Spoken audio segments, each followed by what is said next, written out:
যাদের 18 বছর হয়েছে তারা কিভাবে ভোটার লিস্টে নাম তুলবেন তা দেখে নিন।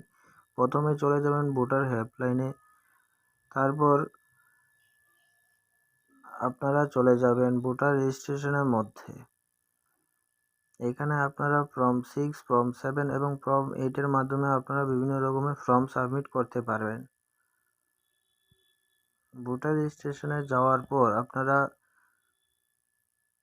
ফর্ম 6 হচ্ছে নতুন ভোটারদের জন্য, যাদের 18 বছর হয়েছে তাদের জন্য হচ্ছে ফর্ম 6 এবং ফর্ম 7 হচ্ছে যারা মারা গেছে বা এখানে থাকে না, তাদের নাম কাটা হবে তাদের জন্য হচ্ছে ফর্ম 7 এবং ফর্ম 8 যারা মাইগ্রেশন বা কারেকশন বা এপিক রিপ্লেসমেন্টের প্রয়োজন তাদের জন্য হচ্ছে ফর্ম 8।